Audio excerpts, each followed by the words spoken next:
بسم اللہ الرحمن الرحیم۔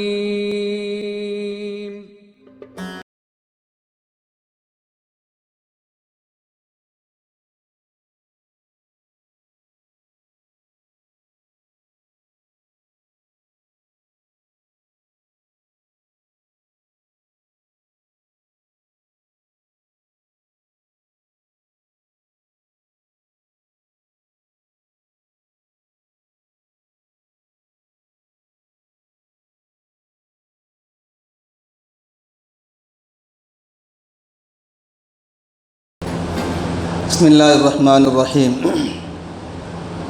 الحمد للہ رب العالمین والصلاة والسلام علی سید الانبیاء والمرسلین وعلی آلہ واصحابہ اجمعین الی یوم الدین۔ فاعوذ باللہ من الشیطان الرجیم۔ بسم اللہ الرحمن الرحیم۔ انا اعلم ما اخفیتم وما اعلنتم ومن يفعله فقد ضل سواء السبيل ان يثقفوكم يكونوا لكم اعداء ويبسطوا اليكم ايديهم والسنتهم بالسوء وودوا لو تكفرون۔ صدق الله العلي العظيم۔ وقال النبي صلى الله عليه وسلم ويل للعرب من شر قد اقترب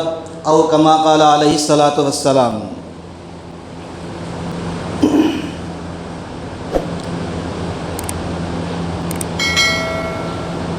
محترم بزرگوں، اللہ تبارک و تعالیٰ نے جب سے دنیا کو وجود میں لایا ہے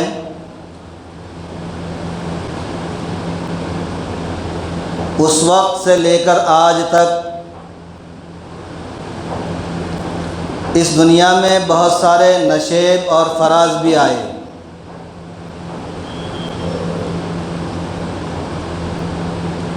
مختلف قسم کے حالات کا اہل ایمان کو سامنا کرنا پڑا۔ نہ صرف اہل ایمان بلکہ انبیاء کرام علیہ الصلاۃ والسلام کو بھی مسائل کا شکار ہونا پڑا، اور اللہ تبارک و تعالیٰ نے ان حالات میں، ان مسائل میں اس دور کے تقاضوں کے مطابق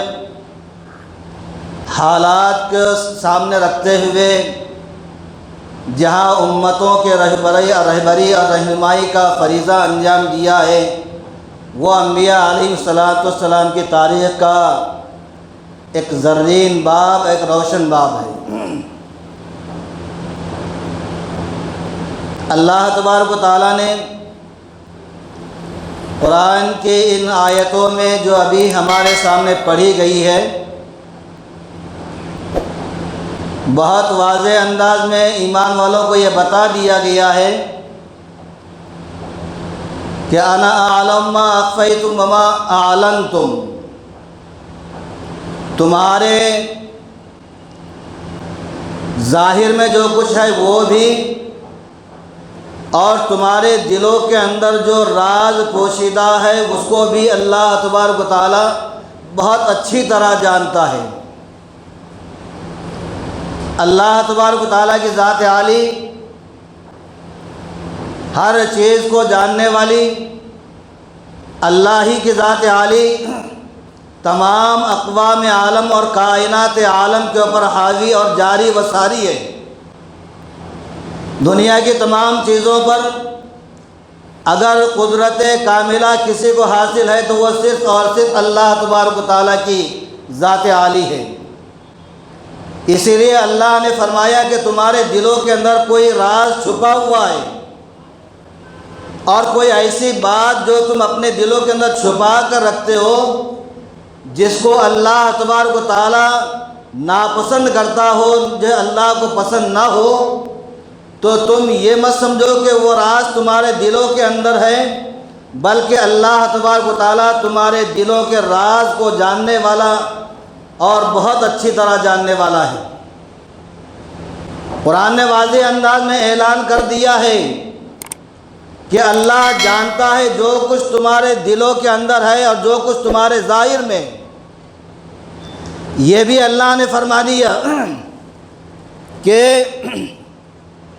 وَمَن يَفْعَلْهُ مِنكُمْ فَقَدْ ضَلَّ سَوَاءَ السَّبِيلِ.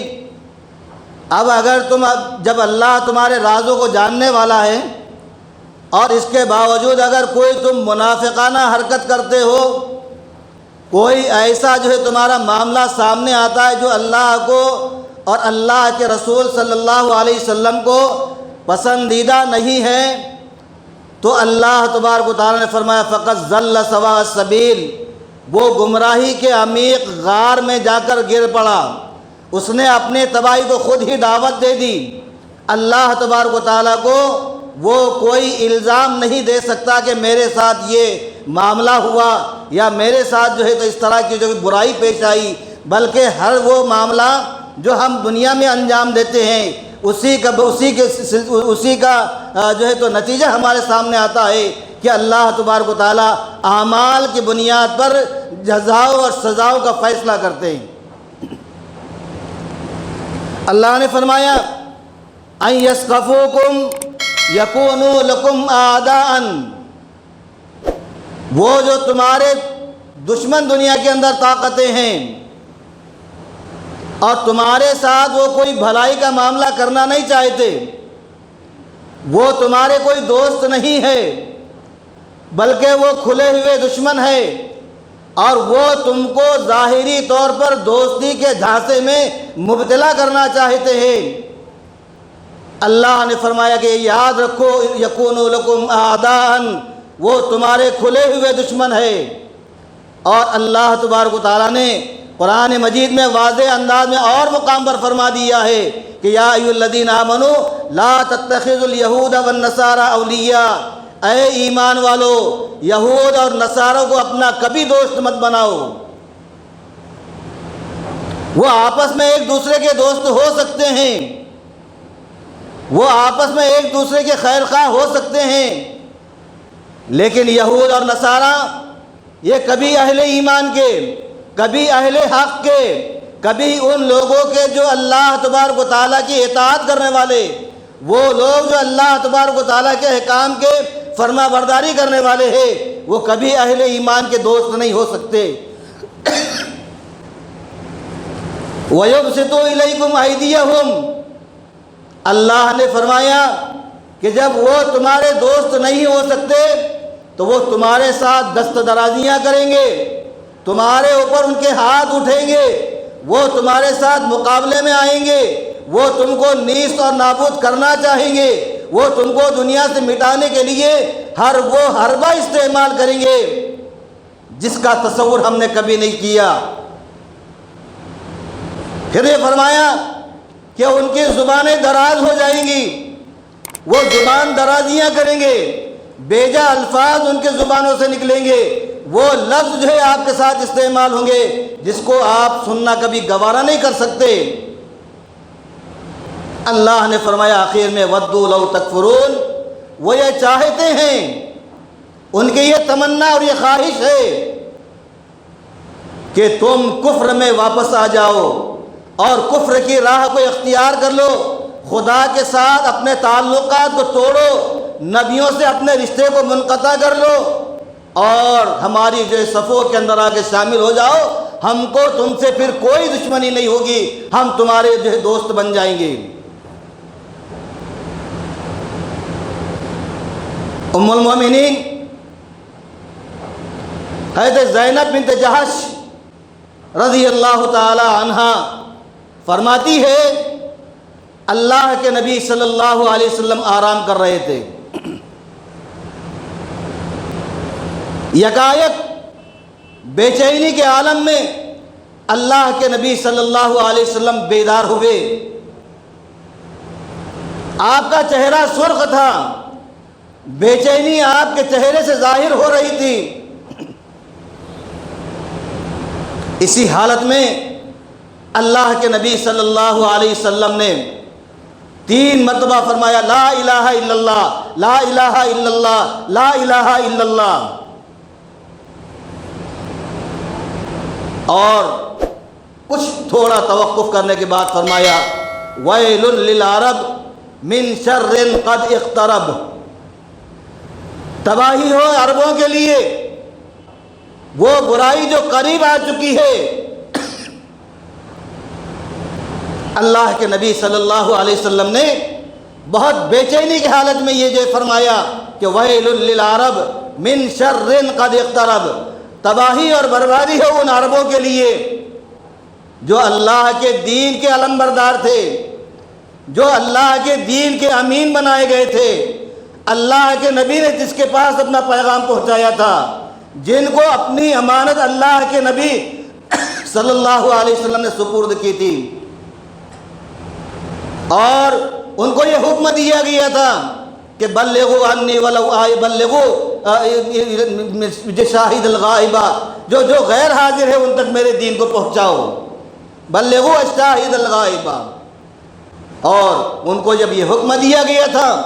وہ اللہ کے نبی صلی اللہ علیہ وسلم کے اس حکم کے مکلف تھے، اللہ کے نبی کے حکم کے پابند تھے، اللہ کے نبی کے احکام کی تعمیل ان کی ذمہ داری تھی۔ اللہ کے نبی صلی اللہ علیہ وسلم نے اس قوم کے لیے فرمایا ویل للعرب۔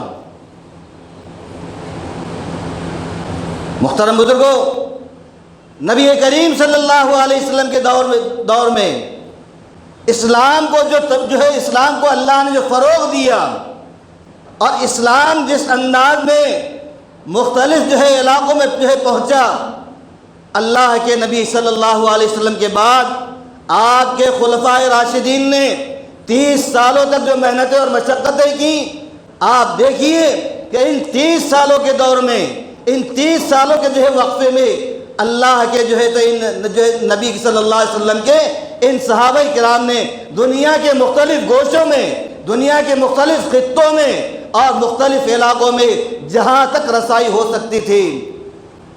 دین کی تبلیغ اور دین کی نشر و اشاعت، احکام اسلام کی رسائی کے لیے اپنا سب کچھ قربان کر دیا تھا۔ اور یہ ان کی زبان کے الفاظ تھے، اَيَنْقُصُ الدِّينُ وَأَنَا حَيٌّ، کیا دین ختم ہو جائے گا اور میں زندہ رہوں؟ یہ نہیں ہو سکتا کہ میری موجودگی میں میرے سامنے دین کے اوپر حرف آئے، دین کے اوپر تانا زنی ہو، دین کے ساتھ معاندانہ رویہ اختیار کیا جائے، اور دین کو تباہ مٹانے کی سازشیں ہو، یہ میری موجودگی میں نہیں ہو سکتا۔ لیکن دور خلافت کے بعد آپ پوری اسلام کی تاریخ اٹھا کر دیکھ لیجئے، دور خلافت کے بعد اللہ کے فضل و کرم سے مسلمانوں کو فروغ بہت ملا ہے، اسلام مسلمانوں کو مختلف ملکوں کے اندر رسائی کے مواقع مل گئے،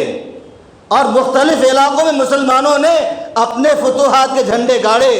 اور مسلمانوں نے مختلف علاقوں کو جا کر فتح کیا، اور وہاں جا کر مسلمانوں کو آگے بڑھانے کی کوششیں کی۔ لیکن جو اسلام کی تبلیغ اور اسلام کی نشر و اشاعت اور اسلام کے لیے قربانیاں جو دینی چاہیے تھی، اس دور ملوکیت میں وہ ہمارے سامنے نظر نہیں آتی۔ یہی وجہ ہے کہ اللہ کے فضل و کرم سے، لیکن اس کے باوجود یہ بات ہمارے ذہن میں رہے کہ اس کے باوجود اس زمانے کے علماء کرام نے، اس زمانے کے شیوخ نے، اس زمانے کے اکابرین نے اسلام کی تبلیغ سے انحراف نہیں کیا، اسلام کی تبلیغ کے لیے اپنی قربانیاں پیش کرنے سے پیچھے کبھی نہیں ہٹے، برابر وہ اپنی تگ و دو کے اندر لگے رہے، اسلام کے فروغ کے لیے ہر وہ قربانی انہوں نے دی جو ان کے بس میں تھا اور جو وہ پیش کر سکتے تھے۔ وہ سارے ہمارے بزرگ، ہمارے علماء اور ہمارے اکابرین اور اللہ کے وہ نیک بندے تھے جن کو اللہ تبارک و تعالیٰ نے حضور اکرم صلی اللہ علیہ وسلم کی اس امانت کا امین بنایا تھا۔ لیکن آپ بعد کے ادوار کا تاریخ اٹھا کر دیکھ لیجئے، 1000 سال کے بعد، ملوکیت کے بعد بھی اگر اسلام کو کوئی فروغ ملا اور اسلام کی تبلیغ کا کوئی حق ادا کیا گیا یا اسلام کے لیے اگر کوئی قربانیاں دی گئی، تو محترم بزرگوں اور دوستوں، بڑے فخر کے ساتھ ہم یہ کہہ سکتے ہیں اور ہمارا یہ کہنا حق بجانب ہے کہ اللہ کے فضل و کرم سے ہمارے ملک ہندوستان نے اس جو ہے تو اس فریضے کو انجام دینے کے لیے کبھی کوئی کوتاہی کا مظاہرہ نہیں کیا۔ پھر اس کے لیے جیلوں کی جو ہے سلاخیں سامنے آئیں، انہوں نے دریغ نہیں کیا، مسائل سامنے آئے، مسائل کا مقابلہ کیا، مشکلات کا مقابلہ کیا، اور مشکلات کا مقابلہ کر کے اسلام کے فروغ کے لیے بہت جو محنتیں اور جو جدوجہد اور جو کوششیں اور جو سرگرمیاں کو جو ہے انہوں نے پیش کی ہے، وہ اس تاریخ کا ایک زرین باب ہے۔ محترم بزرگ اور دوستو، لیکن اس کے باوجود ہم اور آپ جانتے ہیں کہ ہماری اتنی روشن تاریخ ہے، ہماری جو ہے بزرگوں کی روشن تاریخ ہمارے سامنے موجود ہے، اس کے باوجود آج ہم جو ہے تو خسارے میں، آج ہم نقصان میں، آج ہم جو ذلیل اور رسوا ہوئے ہیں، آج ہم جو ہے پسماندہ ہوتے جا رہے ہیں، آج جو ہمارے کو جو پیسا اور مٹایا جا رہا ہے یا مٹانے کی جو سازشیں ہو رہی ہے، ہم کو اس کے اوپر غور کرنے، اس کے اوپر فکر کرنے، اس کے بارے میں سوچنے کی بھی ضرورت ہے۔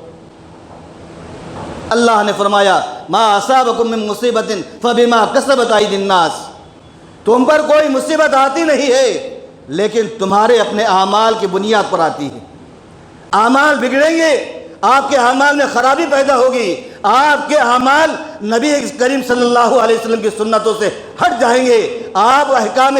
خداوندی کو فراموش کر دیں گے، تو محترم بزرگوں اور دوستو یہ معاملہ حج دنیا کے اندر ہوتا رہے گا۔ لیکن محترم بزرگوں اور دوستو، یہ سب چیزوں کے باوجود، یہ سارے حالات کے باوجود ہم اور آپ اس بات کو جو ہے سے بخوبی واقف ہے اور جانتے ہیں کہ آج اس گئے گزرے دور میں بھی کوئی مسلمان اسلام کے اوپر حرف زنی کو برداشت نہیں کر سکتا۔ آج کوئی گیا گزرا مسلمان بھی نبی کریم صلی اللہ علیہ وسلم کی ذات عالی پر اگر کوئی حرف لاتا ہے تو ہمارا جو جوش جو ہے تو ہمارا خون کھول جاتا ہے اور ہم برداشت کرنے کی طاقت سے جو آپس سے باہر ہوتے ہیں۔ یہ ایمانی طاقت اللہ نے موجود رکھی۔ محترم بزرگوں اور دوستو، کچھ طاقتیں ہیں جو اسلام کو مٹانے کے لیے اور مسلمانوں کو پست کرنے کے لیے، مسلمانوں کی ہمتوں کو کمزور کرنے کے لیے، مسلمانوں کے تعلق کو اسلام سے کمزور کرنے کے لیے بڑی تیزی کے ساتھ میدان میں آ رہی ہے۔ لیکن محترم بزرگوں اور دوستو، ہم کو قرآن کی رہنمائی، ہم کو نبی کریم صلی اللہ علیہ وسلم کی سیرت، ہمارے بزرگوں کی تاریخ یہ بتاتی ہے کہ مسلمان کبھی مایوس نہیں ہوتا، مسلمان کبھی جو ہے کمزور نہیں ہوتا، مسلمان کبھی جو ہے ڈر اور خوف کے ماحول میں گھر کے اندر نہیں بیٹھتا، بلکہ اللہ کا فضل ہے کہ مسلمان حالات کا مقابلہ کرنے کے لیے میدان عمل میں نکلتا ہے اور اللہ کے دین کی تبلیغ کے لیے اور اللہ کے احکام کی تعلیم اور تبلیغ کے لیے وہ یقین آج بھی میدان میں آنے کی جرأت، ہمت اور اپنے اندر ایمانی طاقت رکھتا ہے۔ دنیا کی طاقتیں جو چاہے کر لے، ہمارا یقین ہے کہ خدا ہمارا یقین ہے کہ دنیا میں ہوگا وہی جو خدا چاہے گا۔ خدا کی مرضی کے بغیر کچھ نہیں ہو سکتا، جو خدا چاہے گا وہ ہوگا۔ اگر ہمارے اندر کمزوری آئی، اگر ہمارے اندر کوتاہی پیدا ہوئی تو یقیناً جو کوتاہی کرنے والا ہے، لاپرواہ ہے، جاہل ہے، اسلام کو جاننے والا نہیں ہے، اسلام کی تعلیمات کو جو فراموش کیا ہوا ہے، اللہ تبارک و تعالیٰ ایسے لوگوں کی چھٹائی بھی کرتا ہے۔ محترم بزرگوں اور دوستو، میں بڑے واضح انداز میں کہنا چاہتا ہوں کہ یہ دور فتنوں کا دور ہے، یہ چھٹائی کا دور ہے، دور اپنے جو ہے بہت تیزی کے ساتھ آگے بڑھ رہا ہے اور قیامت قریب آ رہی ہے۔ اسی لیے اللہ کے نبی نے فرمایا من شر قد اقترب، قیامت قریب آ رہی ہے اور قیامت کے قریب ہر وہ کام ہوگا جس کا اللہ کے نبی صلی اللہ علیہ وسلم نے اپنی حدیثوں میں، اپنے اقوال میں، اپنے افعال کے اندر اس کا تذکرہ کر دیا اور لوگوں کو آگاہ کر دیا، لوگوں کو واقف کروایا گیا کہ مسلمانوں کے ساتھ یہ ہوگا اور یہ ہوگا اور یہ ہوگا۔ لیکن محترم بزرگوں اور دوستو،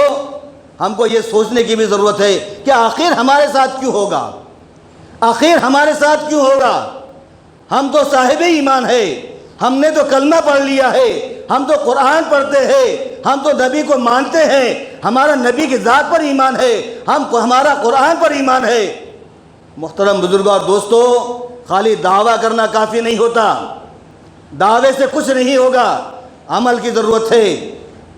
اس وقت ہم اور آپ جانتے ہیں کہ دنیا کے اندر مختلف جو ہے اصول اور مختلف قانون اور مختلف ضابطے جو ہے دنیا میں آ رہے ہیں، اور دنیا کے قانون کے اوپر عمل کرنے کے لیے ہم کو بھی مجبور ہونا پڑتا ہے، لیکن اللہ کے قانون کو ہم ماننے کے لیے تیار نہیں۔ ہم کو کہا گیا سود چھوڑو، ہم سود چھوڑنے کے لیے تیار نہیں۔ ہم کو حکم دیا گیا نماز پڑھو، ہم نماز پڑھنے کے لیے تیار نہیں۔ ہم سے کہا گیا اخلاق کا جو مظاہرہ کرو، ہم اخلاق کا مظاہرہ کرنے کے لیے تیار نہیں۔ ہم کو تہذیب اور تمدن کو اختیار کرنے کا حکم دیا گیا، ہم نے تہذیب اور تمدن کو بالائے طاق رکھا۔ ہم کو اپنی تاریخ سے واقف ہونے کے کہا گیا، ہم اپنی تاریخ سے واقف نہیں ہے۔ محترم بزرگ اور دوستو، یہ افسوس کا مقام ہے کہ 95% ہمارے مسلمان نہ قرآنی تعلیمات سے واقف ہے، اور نہ قرآن کو پڑھنا جانتے ہیں، اور نہ قرآنی احکام سے ہم کو ہماری جو واقفیت ہے۔ جب یہ معاملہ ہوگا تو اللہ تبارک و تعالیٰ کو ایسے مسلمانوں کی ضرورت نہیں ہوگی۔ تم اگر ہم کو نہیں مانیں گے تو ہم تمہاری جو پابجائی کیوں کریں؟ تم اگر ہماری اطاعت نہیں کرتے ہیں تو پھر ہم کو کیا ضرورت ہے کہ ہم تمہاری ہر طرح کی جو سیفٹی کا اور تمہارے جو سیکیورٹی کا اور تمہارے تحفظ کی جو گارنٹی دے دیں؟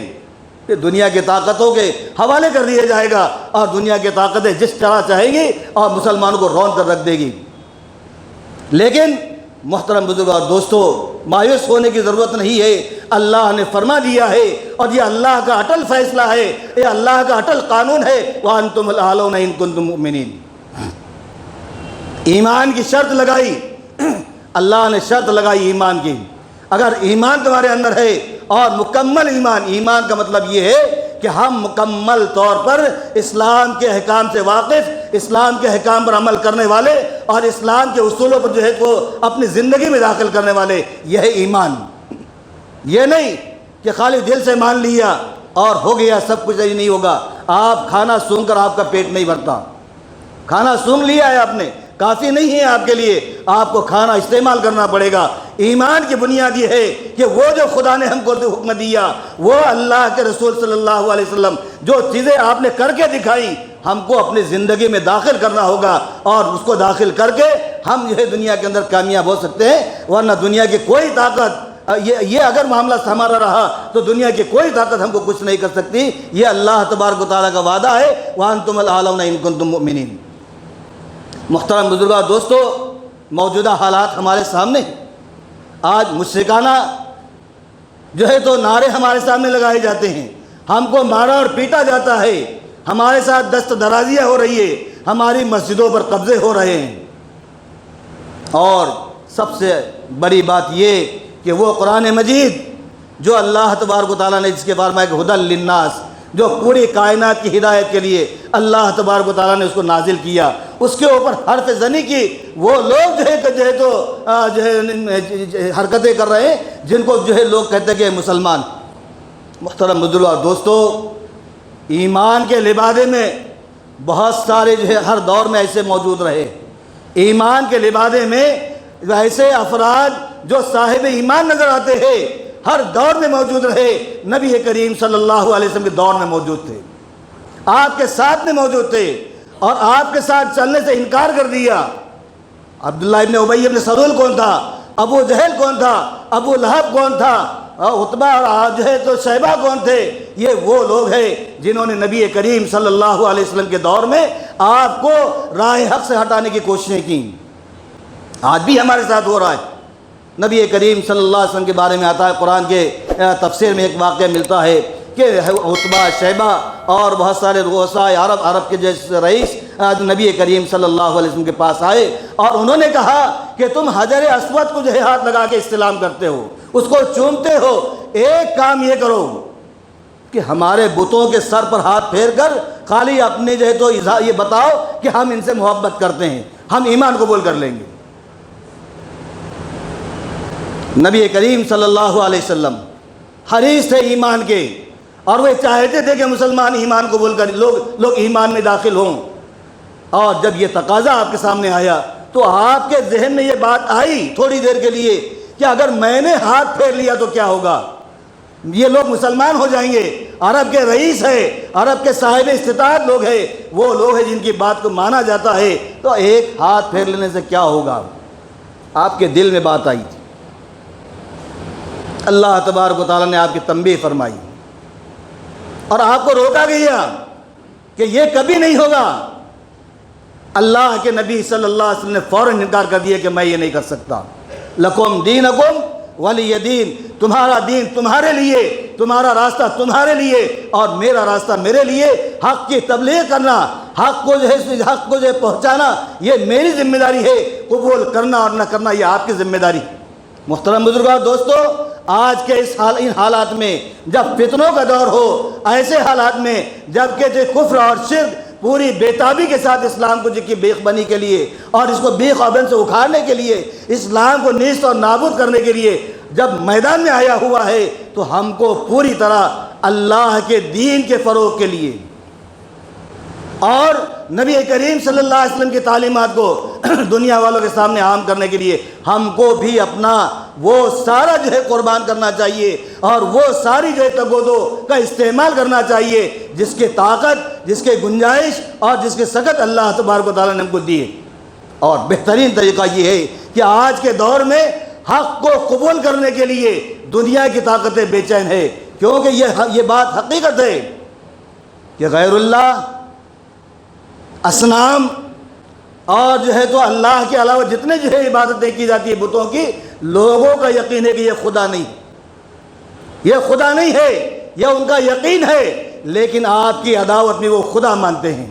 ہم اگر ان کو سمجھائیں، ہم ان کو جو ہے دعوت دیں اللہ تبارک و تعالیٰ کے دین کی، اسلام کی تعلیمات کی، تو ہمارا یقین ہے کہ اللہ تبارک و تعالیٰ ان کو ہدایت سے نوازے گا۔ اور یہ بات آپ یاد رکھیے کہ نبی کریم صلی اللہ علیہ وسلم نے یہ بشارت بھی دی ہے کہ قیامت سے پہلے مشرق سے مغرب تک اور شمال سے جنوب تک کوئی کچا اور پکا مکان ایسا باقی نہیں رہے گا جہاں لا الہ الا اللہ کلمہ داخل نہ ہو جائے۔ یہ بشارت موجود ہے اور وہ دور قریب آ رہا ہے، اور یقیناً جب قریب آ رہا ہے تو دنیا کی طاقتیں بے چین ہے کہ اگر یہ دور آ گیا اور اسلام کو اس طرح فروغ مل گیا اور مسلمان پوری دنیا میں چھا گئے تو پھر ہمارا کیا ہوگا؟ محترم بزرگوں، ایک بات اور یاد رکھیے کہ مسلمانوں کے دو دشمن دنیا کے اندر موجود ہیں، اور یہ ازل سے ہے، آج سے نہیں ہے، آغاز سے لے کر آج تک ہے اور قیامت تک رہیں گے۔ اور یہ دو دشمن، اس میں ایک شیطان لعین جس نے اللہ کے سامنے یہ اعلان کر دیا تھا کہ میں تیرے بندوں کو جو گمراہ کرتا رہوں گا، اور دوسرا یہود وہ جو حضرت موسیٰ علیہ السلام کی قوم ہے، اور جنہوں نے یہ بار بار جن کو اللہ نے بے شمار نعمتوں سے مالا مال کیا، اور ان سے بار بار قرآن میں تذکرہ کیا گیا کہ یا بنی اسرائیل اذکروا نعمتی التی انعمت علیکم وانی فضلتکم علی العالمین۔ یہ ہمارے بارے میں بھی نہیں کہا گیا، بنی اسرائیل کے بارے میں قرآن کہہ رہا ہے کہ یا بنی اسرائیل اذکروا نعمتی التی انعمت علیکم، اے بنی اسرائیل میری اس نعمت کو یاد کرو جس سے تم کو میں نے مالا مال کیا ہے، وانی فضلتکم علی العالمین، پوری دنیا کے اوپر تم کو فضیلت دی ہے۔ لیکن محترم بزرگوں اور دوستو، یہ بنی اسرائیل یا یہودی ہر زمانے مسلمانوں کے دشمن رہے، اور وہی طاقتیں آج دنیا کے اندر پھیل کر مسلمانوں کو نیست اور نابود کرنے کی اور مسلمانوں کو مٹانے کی سازشیں کر رہی ہے۔ ہم کو گھبرانے کی ضرورت نہیں ہے، ہم کبھی مایوس نہیں ہوتے۔ اللہ نے فرمایا لا تقنطوا من رحمت اللہ، اللہ نے ایک صاف اعلان کر دیا کہ اللہ کی رحمت سے مایوس مت ہو جاؤ۔ ہم تو یہ کہتے ہیں کہ یہ مخالف ہوائیں چلتی ہے ہم کو اونچا اڑانے کے لیے، اور جب تک کہ مخالف ہوائیں نہیں چلے گی ہمارا دین بھی فروغ نہیں پائے گا۔ حضور اکرم صلی اللہ علیہ وسلم کی تاریخ ہمارے سامنے، صحابہ کی تاریخ ہمارے سامنے، کہ مخالف حالات میں انہوں نے ایمان کو قبول کیا، مخالف حالات میں انہوں نے اسلام کو جو ہے تو قبول کیا، اور مخالف حالات میں انہوں نے اسلام کے لیے فروغ کے لیے کوششیں اور تگودو اور جدوجہد کی ہے۔ تو بہرحال یہ کہ اس وقت بہت سارے حالات ہیں، اور میں جو ہے تو ملکی اور دنیا کی حالات کی طرف بہت زیادہ آپ کو اشارہ نہیں کرنا چاہتا۔ آج مسلمانوں کا ہر بچہ ملک کے حالات سے واقف ہے، دنیا کے حالات سے واقف ہے، دنیا میں کیا ہو رہا ہے ہم کو اس کا علم ہے، اور ہم جانتے ہیں کہ کیا ہو رہا ہے اور کیوں ہو رہا ہے۔ یقیناً ہم اس سے غافل اور جو ہے تو لاپرواہ نہیں ہے، ہم کو ہر چیز معلوم ہے، لیکن شرط یہ ہے کہ ہم اللہ کے بندے بنے اور اللہ تبارک و تعالیٰ کی بندگی اور اللہ کی اطاعت اور خدا کی غلامی کو قبول کر لے، دنیا کی ساری طاقتیں ہیچ ہو جائے گی۔ میرے پاس وقت نہیں ہے، میں بتاتا آپ کو کہ دنیا کی طاقتیں ہمارے ایک ایک بزرگ کے سامنے کس طرح ہیچ ہوئی اور ان کو غلامی قبول کرنا پڑی۔ محترم بزرگوں اور دوستو، ہم صحیح معنی میں مسلمان بنے اور دعا کریں اللہ تبارک و تعالیٰ سے کہ اللہ تبارک و تعالیٰ اس بات کی ہمیں توفیق عطا فرمائے کہ ہم صحیح معنی میں سچے اور پکے مسلمان بنے، اللہ پر ہمارا مکمل یقین ہو، ایمان ہو، اور نبی کریم صلی اللہ علیہ وسلم کی تعلیمات پر ہمارا یقین کامل ہو۔ ہم یہ لے کر چلیں گے، عزم اور حوصلے کے ساتھ چلیں گے تو محترم بزرگوں اور دوستو، یقین محکم، عمل پیہم، محبت فاتح عالم، جہاد زندگانی میں ہے یہ مردوں کی شمشیریں۔ ہم خوف زدہ نہیں ہوں گے، ہم ڈریں گے نہیں، ہم اپنے عزم اور حوصلے کے ساتھ، ہم پورے یقین کامل کے ساتھ اللہ کے دین کے غلبے کے لیے اور نبی کی شریعت کو غالب کرنے کے لیے اور اسلام کو دنیا کے اندر عام کرنے کے لیے، اسلام کے اصولوں کو عام کرنے کے لیے، اسلام کی اخلاقی تعلیمات کو عام کرنے کے لیے۔ محترم بزرگوں اور دوستو، ہم اور آپ جانتے ہیں کہ ابھی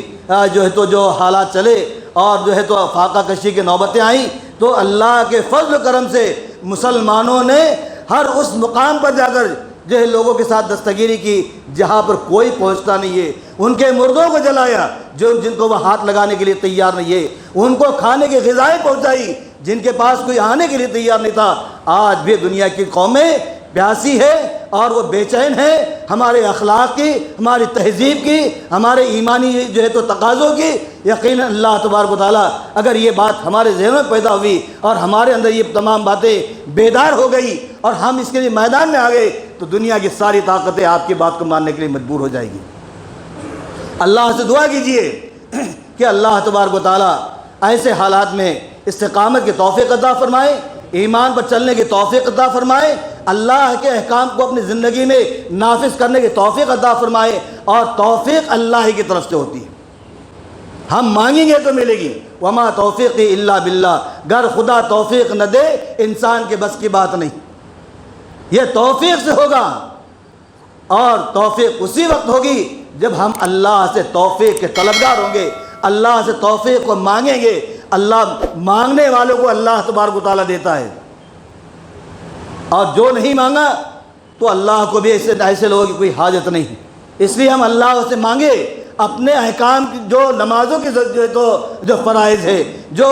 فرائض اللہ نے ہم پر عائد کیے ہیں ان فرائض کو ادا کریں، اور جو اپنی زندگی کا ڈھانچہ ہم کو نبی کریم صلی اللہ علیہ وسلم کے مطابق ڈھالنا چاہیے، آپ کی جو ہے بتائے ہوئے طریقے کے مطابق ڈھالنا چاہیے۔ اللہ ہم کو توفیق عطا فرمائے کہ ہم اپنی زندگی کو نبی کریم صلی اللہ علیہ وسلم کے بتائے ہوئے اصولوں کے مطابق ڈھالنے کی توفیق عطا فرمائے۔ وآخر دعوانا ان الحمدللہ رب العالمین۔ محترم حضرات، ہم اور آپ اچھی طرح جانتے ہیں اور آپ بخوبی واقف ہیں کہ یہ مسجد کے اندر ایک بہت بڑا سسٹم اور ایک بہت بہترین قسم کا نظم، ملکی سطح پر میں یہ سمجھتا ہوں کہ یہ سب سے بہترین سسٹم ہے، جس کا عملی مظاہرہ اورنگ آباد کے مسلمانوں کو اللہ نے توفیق عطا فرمائی۔ کسی اور جگہ پر نہیں ہوا، یہ ہو سکتا ہے کہیں ہوگا چھوٹا موٹا، لیکن یہ اللہ کا فضل ہے۔ اورنگ آباد کی سرزمین پر میں آپ کو تاریخ سے بتا سکتا ہوں کہ اللہ نے اورنگ آباد کی سرزمین پر یہاں کے لوگوں کو کیا کیا توفیق عطا فرمائی۔ ہم نے حکومتوں کے تختے پلٹے ہیں اسے، تو میں وہ تاریخ میں نہیں جانا چاہتا، لیکن اللہ نے توفیق دی ہے، ہم کر رہے ہیں۔ کرنے والوں کا اس میں کوئی یہ اپنا یہ نہیں ہے، بلکہ یہ خدا کی طرف سے توفیق ہے، ان کو خدا نے توفیق دیا، کر رہے ہیں۔ آپ کسی کو 1 روپیہ دیتے ہیں تو اس میں آپ کا کمال نہیں ہے کہ آپ نے دیا ہے کسی کو، آپ احسان جتا رہے ہیں، بلکہ کمال اور احسان خدا کا ہے کہ اللہ نے آپ کو توفیق دی کہ 1 روپیہ خرچ کریں۔ 100 روپیے آپ جوے کے اندر بھی ڈالتے ہیں، کچھ لوگ شراب بھی پی لیتے ہیں، تو وہ ان کو توفیق نہیں ملی، لیکن 1 روپیہ اللہ نے توفیق اگر دی آپ کو اور آپ خرچ کرتے ہیں تو اجر کے مستحق ہیں آپ۔ تو اللہ کے فضل و کرم سے اس مسجد میں ایک بڑے طویل عرصے سے اہم اور ذمہ دار جو بہترین کام کہ اللہ کے نبی صلی اللہ علیہ وسلم اطعموا الطعام، کھانا کھلاؤ۔ اللہ کے نبی نے فرمائے وہ افشوا السلام، سلام کو پھیلاؤ، تدخلوا الجنت دار السلام، تم جنت میں داخل ہو جاؤ گے۔ تو ایک جو فریضہ جو اسلام کے فرائض میں شامل ہے اخلاقی طور پر، اللہ کے فضل و کرم سے یہاں پر وہ جاری اور ساری، اور وہ ہمارے اور آپ کے تعاون سے ہوتا ہے۔ آپ یاد رکھیے کہ اسپین میں ہم نے جو ہے 800 سال تک حکومت کی، سارے مدرسے مسجدیں حکومت کے کنٹرول میں تھیں اور سب حکومت کے تعاون سے چل رہے تھے۔ حکومت گئی تو سب ختم ہو گیا۔ آج اس علاقے میں مسجد حمراء، قرطبہ، الحمراء اور جو ہے تو بہت بڑے بڑے جو قلعے، مسلمانوں کی بڑی بڑی یادگاریں، یونیورسٹیاں سب کھنڈر بن کے جو اجڑ گئیں، اس لیے کہ وہ عوام کے تعاون پر منحصر نہیں تھیں، وہ حکومت کے تعاون سے چل رہی تھی۔ اللہ کے فضل و کرم سے اس ملک میں جو دینی کام ہو رہے ہیں وہ اللہ کے فضل و کرم سے ہمارے مسلمانوں کے تعاون سے ہو رہے ہیں۔ یہاں پر بھی چل رہا ہے، آپ حضرات دیکھ رہے ہیں، ہمارے ساتھی آپ کے سامنے آ رہے ہیں، یہ ان کا آپ تعاون کیجئے۔ ظاہر بات ہے کہ ان کا تعاون جو آپ کریں گے یہ ان کا تعاون نہیں ہے، اللہ کا تعاون۔ تعاونوا علی البر والتقوی ولا تعاونوا علی الاثم والعدوان، نیکی اور بھلائی کے کاموں کے اندر تعاون کرو۔ قرآن حکم دے رہا ہے ہمیں، تعاونوا علی البر والتقوی، نیکی اور بھلائی کے کاموں میں تعاون کرو۔ اللہ نے آرڈر دیا ہے ہمارے کو، یہ نہیں اخلاق نہیں کہا کہ کریں گے تو اچھا ہوگا، بلکہ کہا کہ تعاونوا علی البر والتقوی ولا تعاونوا علی الاثم والعدوان، برائیوں کے اندر، عدوان اور سرکشی میں، نافرمانی کے اندر تعاون مت کرو۔ یہ تعاون علی البر والتقوی آپ کا 1 روپیہ آپ کے نجات کے لیے کافی ہے۔ آپ نے اخلاص سے اگر 1 روپیہ اللہ کے راہ میں دے دیا، 1 چائے کا پیسہ آپ نے اخلاص کے ساتھ اللہ کے راہ میں دے دیا، جو اتنا بڑا کام ہو رہا ہے، اور اخلاص کی بنیاد پر اللہ چاہیں گے تو اللہ آپ کی زندگی کا بیڑا پار لگا دیں، آخرت میں آپ کی نجات کا ذریعہ بھی ہو سکتا ہے۔ تو اللہ تبارک و تعالیٰ نے یہ توفیق ہم کو دی ہے کہ اتنا بڑا جو ہے کھانے کا سسٹم، اور یہاں سے اتنا بڑا جو ہے جنازے کے لیے سامان، اور غریبوں کو اور یتیموں کے لیے امداد کی ذمہ داریاں، امداد کا جو ہے تو سلسلہ، اور بہت سارے جو کام ہیں، یہاں تعلیم کا نظم ہو رہا ہے، قرآن اکیڈمی سے جو کام ہو رہا ہے کہ قرآن فہمی، جو بچے جو ہے مطلب اطراف و اکناف میں جو رہتے ہیں ان کو قرآن کی تعلیمات سے واقف کرنا، اسلام کے احکام سے واقف کرنا، مختلف کتابوں کے جو ہے فراہمی، اور بہت سارے جو کام، تقریباً 10 سے 11 کام اس مسجد میں جو انجام دیے جا رہے ہیں۔ اللہ نے ایک بڑا مرکز بنا دیا ہے، ظاہر نہیں ہوتا، نظر نہیں آتا، لیکن اس کا مطلب یہ نہیں کہ کام نہیں ہو رہا، بہت بڑا کام ہے۔ تقریباً 8 سے 9 دواخانوں میں غریب، مستحق اور ضرورت مند افراد کو لے جا کر کھانا پہنچایا جاتا ہے، جس کا غیر مسلم اعتراف کرتے ہیں کہ واقعی بہت بڑا کام ہے کہ فلاں مقام سے یہاں پر کھانا لا رہے ہیں۔ یہاں قیام اور قیام کا نظم ہے کہ کوئی اگر جو بے سہارا ہے اور اس کا کوئی جو سپورٹر نہیں یہاں پر دواخانے میں، کہ وہ کہاں ٹھہرے گا؟ بیمار کے پاس آتا ہے تو جو دواخانے میں اجازت نہیں ملتی، کہیں میدان میں ٹھہرے گا تو جو ہے پانی کا، بارش کا، ہواؤں کا نظم معاملہ ہے، تکلیف ہو سکتی ہے۔ اللہ کے فضل و کرم سے یہاں کی انتظامیہ نے ان کے ٹھہرنے کا نظم کیا۔ آپ یہاں اور قیام کرو اور صبح اٹھ کے چلے جاؤ، کھانا بھی کھاؤ، قیام بھی کرو، یہاں تک کہ خواتین کے لیے بھی نظم ہے، خواتین کے لیے بھی نظم کیا گیا۔ کیا ایسا نہیں ہے کہ ہماری مائیں اور بہنیں اور ہماری بچیاں اپنے بیماروں کے ساتھ، اپنے مریضوں کے ساتھ، اپنے پیشنٹ کے ساتھ آتی ہے اور دواخانے میں ان کو رہنے کا اجازت نہیں ملتی، یا ان کے لیے حالات سازگار نہیں رہتے، پریشانی کی حالت میں یہاں آتے، تو اللہ کے فضل و کرم سے یہاں کی انتظامیہ نے، یہاں کے منتظمہ نے اور یہاں کے ذمہ داروں نے اس کا نظم کیا کہ وہ یہاں آ کر قیام کر سکتی ہے۔ تو بہرحال یہ کہ یہ بہت بڑا اللہ کے فضل و کرم سے کام ہے، اور اللہ تبارک و تعالیٰ نے اورنگ آباد کو یہ جو ہے تو اورنگ آباد کو یہ موقع دیا، اور ہم کو اس کا جو ہے تو مواقع فراہم کیے کہ ہم اللہ کے دین کے لیے ایسے کام کریں۔ بہت سارے کام ہیں اللہ نے جس کو دیا وہ کرتے ہیں، بہت سارے لوگ جو ہے اللہ کے بندے، اللہ کے نیک کام کرتے ہیں، لیکن یہ ایک بڑا اجتماعی کام ہے. آپ حضرات کی ذمہ داری ہے کہ آپ ہم میں کا ہر آدمی آنے والے جو ذمہ دار ان کو محروم نہ کریں, وہ واپس نہ جائیں, چاہے 1 روپیہ کیوں نہیں ہوتا. 1 روپیہ بھی اگر ہم دیں گے اخلاص کی بنیاد پر تو ہو سکتا ہے اللہ تبارک و تعالیٰ اسی پر ہماری مغفرت کا جو سامان کر دے. اللہ سے دعا کیجیے کہ اللہ تبارک و تعالیٰ یہ جو ساری جو چند باتیں ہمارے سامنے کہی گئیں اور سنی گئیں, اللہ تبارک و تعالیٰ کا سب سے پہلے کہنے والے کو توفیق عطا فرمائے کہ وہ اس کے اوپر عمل کریں, اور سننے والوں کو بھی اللہ تبارک و تعالیٰ توفیق عطا فرمائے کہ وہ ان باتوں پر عمل کریں. اور سب سے اہم اور ذمہ داری کی بات یہ بھی ہے کہ ہم اس بات کی کوشش کریں کہ اللہ کے دین کے فروغ کے لیے جو ہم سے ہو سکتا ہے, چاہے وہ اخلاق سے ہو, جو ہے تو تہذیب سے ہو, تمدن سے ہو, پڑوسیوں کے حقوق ادا کر کے ہو, ہم اس کے لیے کوشش کریں. اللہ تعالیٰ عمل کی توفیق عطا فرمائے. وآخر دعوانا ان الحمد للہ رب العالمین.